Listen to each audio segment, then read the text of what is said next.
Hi, ഞാൻ എന്താ ready ആവാൻ പോവാണ് കേട്ടോ. നമ്മുടെ ദീഷുവിൻ്റെ ബർത്ത്ഡേക്ക് വേണ്ടിയിട്ട് ഒരുങ്ങാൻ പോവാണ്. സ്നോ ഗേളിലാണ് കേട്ടോ. നമ്മുടെ ജെറോമിൽ സ്നോ ഗേളിൽ ജൂലി ചേച്ചിയാണ് എനിക്ക് മേക്കപ്പ് ഒക്കെ ചെയ്യുന്നത്.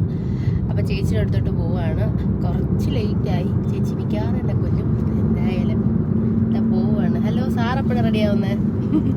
എനിക്കൊരു പാൻറ് ഇടുക, ഒരു ഉടുപ്പ് ഇടുക, നിങ്ങളെ കണക്ക് വേണ്ടല്ലോ. Okay okay. അപ്പോൾ ഞാൻ പോയി റെഡി ആയിട്ട് അപ്പോൾ അവിടുത്തെ കാര്യങ്ങളൊക്കെ കാണിച്ചു തരാം കേട്ടോ. ഓക്കെ. അപ്പോൾ ഗായ്സ്, ഞാൻ പോവാണ്. എന്നെ റെഡി ആകുമ്പോൾ വിളിക്കാൻ വരണം കേട്ടോ. അപ്പം ചേട്ടാ വിളിക്കാൻ വരണേ.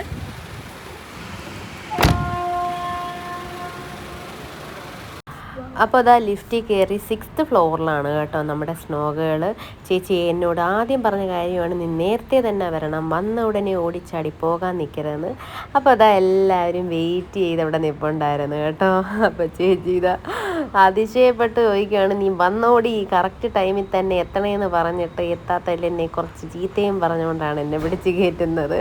ഒന്നുമല്ല, ഞാൻ ചെന്ന ഉടനെ അങ്ങോട്ട് വെപ്രാളം പിടിക്കും, പോകണം എന്ന് പറഞ്ഞ്. അങ്ങനെ ചേച്ചി ഇതാ എന്നെ കുളിപ്പിക്കാനായിട്ട് പോവുകയാണ്. അപ്പോൾ അതാ എല്ലാവരും അവിടെ ഇരിപ്പുണ്ട്, അവരെല്ലാം തയ്യാറെടുത്തുകൊണ്ടിരിക്കുകയാണ്. അപ്പോൾ എന്നെ കുറച്ച് വഴക്ക് പറയുകയാണ് കേട്ടോ. ചേച്ചി എന്നെ ഇന്നലെ പറഞ്ഞായിരുന്നു എന്നെ കുളിപ്പിക്കാം എന്നൊക്കെ, അതുകൊണ്ട് ഞാൻ പിന്നെ വേറെ തലയൊന്നും നനയ്ക്കാൻ പോയില്ല, അങ്ങനെയും അങ്ങ് ചെന്നു. പക്ഷെ ചെന്ന പാടെ ചേച്ചിയുടെ വായിരിക്കുന്നില്ല ഞാൻ കേട്ടു. ഇനി ഒരു 1.5 ലിറ്റർ എണ്ണയും കൂടെ തലയൊക്കെ ഒഴിക്കുകയായിരുന്നു എന്ന് എന്നോട് ചീത്തയും പറഞ്ഞുകൊണ്ടിരിക്കുകയാണ്. അപ്പം അതിൻ്റെ പാട് അവർക്കറിയാം. നമ്മുടെ മോഡൽ എത്തിയിരിക്കുകയാണ്. 50 ഗ്രാം പച്ച വെളിച്ചെണ്ണ ഉണ്ടായിരുന്നു തലയിൽ. അത് ഞാൻ കഷ്ടപ്പെട്ട് കഴുകി കളയുകയാണ്. ചേച്ചിക്കൊരു ടാസ്ക് കൊടുക്കണ്ടേ? അപ്പോൾ ചേച്ചിക്കൊരു ടാസ്ക് ആയിക്കോട്ടെ എന്ന നിലയ്ക്കായിരുന്നു അത്.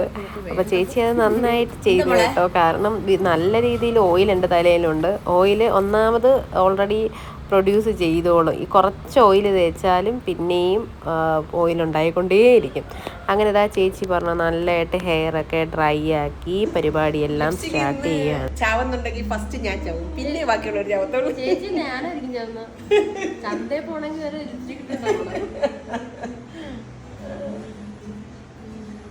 ഇപ്പൊ ലിപ്സ്റ്റിക് ഇടാതെ ഞങ്ങൾ ആരും എങ്ങോട്ടും പോകാറില്ല കേട്ടോ.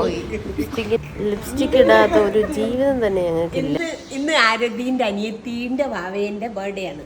വാവേനെ ഇവിടെ കണ്ടില്ല, ആരതിന്റെ അനിയത്തി ഇവിടില്ല. ഇവിടെ ഒരുങ്ങി ചമഞ്ഞു പാപ്പു. ചേച്ചി അയ്യോ ചേച്ചി, ഞാനാണ് ചേച്ചി അമ്മ. ഭാവിയൊക്കെ അവിടെ ഒരുങ്ങുന്നുണ്ടായിരിക്കും. ഭാവി ഒരുങ്ങുന്നോ? ചേച്ചി ഞാൻ വിചാരിച്ച പോലെ എല്ലാം പടാ പരിപാടികൾ തുടങ്ങി. കാരണം ഞാൻ ചെന്നത് 2 മണിക്കാണ്. അപ്പം എനിക്ക് ഞാൻ ഇപ്പോഴാണ് ഒരു കാര്യം ആലോചിച്ചത്. എന്ത്?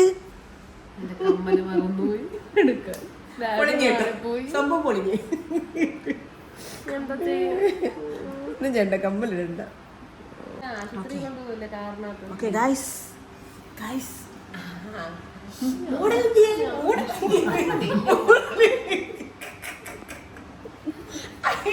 ഞങ്ങൾക്ക് സമയമില്ലെങ്കിലും ഞങ്ങൾ റീൽസ് എടുക്കാനും വീഡിയോസ് എടുക്കാനും ഒട്ടും കുറയ്ക്കാറില്ല. അങ്ങനെ അത് ഏകദേശമൊക്കെ ഫൈനൽ ടച്ച് ആയി കേട്ടോ. അപ്പം ചേച്ചി എന്തായാലും നല്ല സ്പീഡിലായിരുന്നു ചെയ്തത്. എനിക്ക് സത്യം പറഞ്ഞാൽ ലൈറ്റായിട്ടുള്ളൊരു മേക്കപ്പ് മതി എന്നാണ് ഞാൻ പറഞ്ഞത്. അതേപോലെ തന്നെയാണ് കേട്ടോ. കാരണം ഹെവി ആയിട്ട് വേണ്ട എന്നുള്ളതാണ്. ഇതാണ് എൻ്റെ ഫൈനൽ ലുക്ക്. എനിക്ക് ഒത്തിരി ഇഷ്ടമായി. പാർട്ടി ടൈപ്പാണ് ഞാൻ ഉദ്ദേശിച്ചത്. ഒരാൾ കണ്ട് ഞെട്ടിയിരിക്കുകയാണ് കേട്ടോ. അപ്പോൾ ഗായ്സ്, ഇതാണ് എൻ്റെ ഫൈനൽ ലുക്ക്. വീഡിയോസും സാധന സാമഗ്രികളൊക്കെ പുറകെ വരുന്നുണ്ട്. എങ്ങനെയുണ്ടോ ചെയ്യാ? ആള് മാറിപ്പോയി.